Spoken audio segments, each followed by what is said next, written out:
گر نگاہ گرم فرماتی رہی تعلیم ضبط، شعلہ خصم جیسے خون رگ میں نہاں ہو جائے گا۔ السلام علیکم ناظرین، آج میں قدرے ایک مشکل شعر لے کر آپ کی خدمت میں حاضر ہو رہا ہوں، اسی غزل کا جس کا مطلع تھا گر نہ اندوہ شب فرقت بیاں ہو جائے گا، بے تکلف داغ ماہ مہرے دہاں ہو جائے گا۔ تو آئیں بلا تاخیر اس شعر کی تشریح شروع کرتے ہیں۔ تو غالب کہتا ہے کہ گر نگاہ گرم، تو سب سے پہلے حسب دستور مشکل الفاظ کے معانی۔ اچھا، یہ ہم ایک اور بات جملہ مترضہ کے طور پہ عرض کر رہا ہوں کہ اس شعر کا جو دوسرا مصرع ہے اس کی تفہیم کے اندر جو علامات ڈلی ہوتی ہیں کسی بھی عبارت کی تفہیم کے لیے، یہ کوما وغیرہ، اس میں ایک بڑی روایتی قسم کی غلطی جو ہے وہ چلی آ رہی ہے جو اس کی تفہیم میں جو ہے وہ معنی ہے۔ لہٰذا یہ شعر جو بھی غالب کو سمجھنا چاہتے ہیں اور اس کے ساتھ وابستہ ہیں، میں ان سے عرض کروں گا کہ پلیز یہ شعر جو ہے اس کی تشریح جو ہے وہ آخر تک جو ہے وہ سماعت فرمائیے گا، یہ ویڈیو مکمل طور پر دیکھیے گا۔ تو اس شعر کا جو پہلا مصرع ہے، سب سے پہلے اس میں موجود مشکل الفاظ کہ گر نگاہ گرم فرماتی رہی تعلیم ضبط، نگاہ گرم، گرم نگاہ۔ اچھا، نگاہ سرد بھی آپ نے کبھی نہیں سنا ہوگا اور نگاہ گرم بھی جو ہے کبھی نہیں سنا ہوگا، تو یہی وہ غالبیت ہے۔ مرزا غالب جو ہیں وہ اپنی طرف سے ایسی ایسی تراکیب اور ایسے ایسے الفاظ جو ہے وہ تراشتے ہیں کہ جس طرح سے ہیرے ہوں۔ تو نگاہ گرم، تو یہ محبوب کی نگاہ کو کہا گیا ہے، محبوب کی، اپنے معشوق کی ایسی نگاہ کی جس کے اندر عتاب ہے، کیونکہ آگ جو ہوتی ہے وہ چیزوں کو جلانے کی خاصیت رکھتی ہے، چیزوں کی شکل بگاڑ دینے کی خاصیت رکھتی ہے۔ تو اس لیے گرمی یا گرم یہ ایک طرح سے استعارہ کیا جاتا ہے کسی بھی ایسی چیز کے ساتھ کہ جو تباہ کر دے، جو برباد کر دے۔ تو چونکہ محبوب کی نظر بھی اگر مائل با کرم نہ ہو تو سب کو برباد کر دیتی ہے، سب کو تباہ کر دیتی ہے، وہ شاخ کے نشیمن جو ہے وہ جلا کے خاکستر کر دیتی ہے۔ تو اس لیے جو ہے غالب نے محبوب کی نظر کو نگاہ گرم سے جو ہے وہ تعبیر کیا ہے، لیکن مفہوم اس کا بڑا سادہ سادہ اور عام سا ہے، یعنی عتاب سے بھرپور نظر۔ تو یہاں بھی غالب نے یوں سمجھے کہ پورا ایک منظرنامہ جو ہے وہ تشکیل دیا ہے، اور اس منظرنامے کو لے کر پھر یہ شعر جو ہے آگے جو ہے وہ نکالا ہے۔ تو منظرنامہ یہ ہے کہ محفل لگی ہوئی ہے جس میں جو ہے صاحب مسند جو ہیں غالب کے معشوق ہیں، غالب کے محبوب ہیں، اور اس میں عشاق بیچارے جو ہیں وہ یوں سمجھیں کہ بڑے باادب طریقے سے اور اپنے ہاتھوں میں جو ہے کاسے لیے سراپا سائل بنے جو ہیں وہ حاضر ہیں۔ اب ظاہر ہے جو سائل جو ہوتا ہے کوئی بھی وہ تو بیچارہ بڑا بےتاب ہوتا ہے، اس کی تو یہ کوشش ہوتی ہے کہ جلد از جلد جو ہے اس کا سوال جو ہے وہ پورا کیا جائے، اور پھر سائل بھی کیسا عاشق نامراد، اور اس کا سوال کیا ہوگا، اس کا تو ایک ہی سوال ہوگا کہ مجھے جو ہے وصل سے بامراد کیا جائے۔ تو اس قسم کے حالات ہیں کہ ہر سائل یعنی ہر عاشق جو ہے وہ اپنا کاسا جو ہے وہ آگے کر رہا ہے اور مراد با وصل جو ہے وہ ہونا چاہتا ہے۔ تو ان حالات میں مرزا غالب بھی وہی صاحب جو ہیں وہ موجود ہیں۔ تو ایسے میں جو غالب کا جو محبوب ہے، غالب کا جو معشوق ہے، جو صاحب مسند ہے، اس مجلس کے اندر وہ کیا کر رہا ہے، وہ سب کو جو ہے وہ آنکھیں دکھا رہا ہے۔ اب یہ جو ہے نا گر نگاہ گرم، تو میں سمجھتا ہوں کہ اس میں وہ آنکھیں دکھانے کا جو ہے نا محاورہ یہ بڑا فٹ بیٹھتا ہے۔ تو وہ سب کو آنکھیں دکھا رہا ہے، اور بین السطور آنکھیں دکھاتے ہوئے وہ کر کیا رہا ہے، تعلیم میں ضبط، سب کو ضبط کی تعلیم دے رہا ہے۔ گویا وہ یہ کہہ رہا ہے کہ میں تمہارے دلوں کے تقاضے جو ہے وہ سمجھ رہا ہوں، میں سمجھ رہا ہوں کہ تمہارے اندر جو آتش عشق جو بھڑکی ہوئی ہے، میں اس کی بھڑک دیکھ رہا ہوں، لیکن جیسے وہ کہتے ہیں نا کہ حسین لوگوں کے کچھ اپنے دستور ہوتے ہیں، ان کے کچھ اپنے تقاضے ہوتے ہیں، تو وہ سب کو کہہ رہا ہے کہ لیکن یاد رکھیں یہ جو بارگاہ ہے، یہ جو آستانہ ہے یا آستان ہے، آستان محبوب، یہاں جو ہے یہ جلدی طبیعت کی تیزی کام نہیں آئے گی، بلکہ یہاں کیا کام آئے گا، صبر و تحمل کام آئے گا، یہاں ضبط کام آئے گا۔ تو اب ان حالات میں جو مرزا صاحب ہیں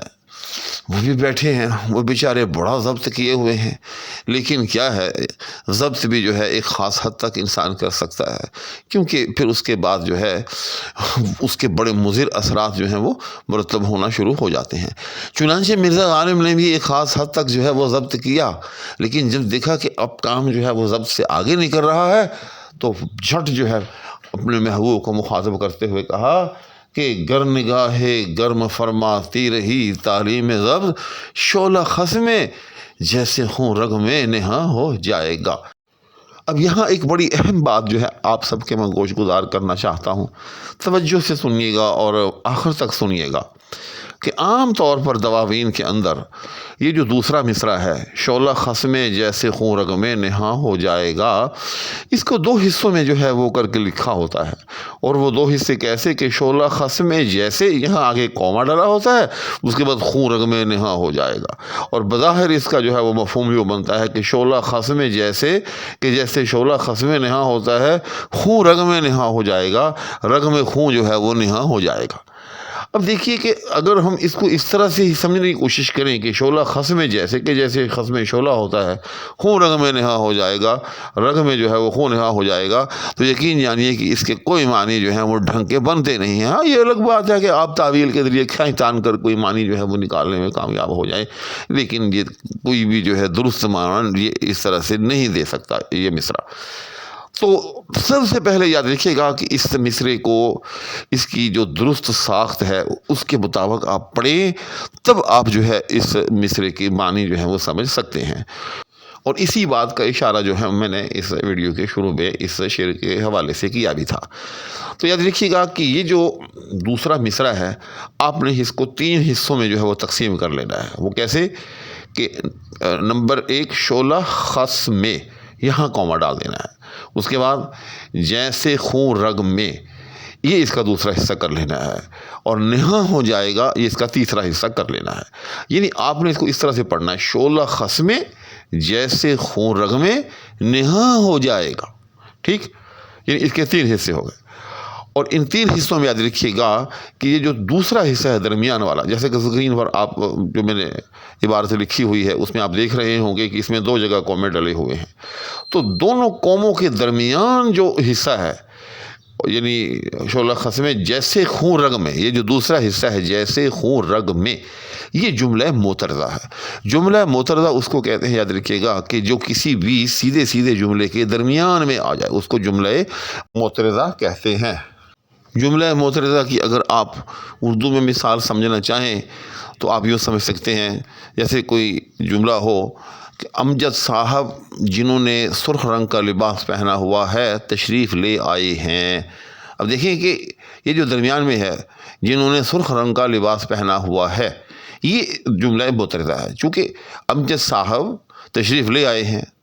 جنہوں نے سرخ لباس پہنا ہوا ہے، تو یہ جو جنہوں نے سرخ لباس پہنا ہوا ہے یہ اس پورے جملے کے درمیان میں آ گیا۔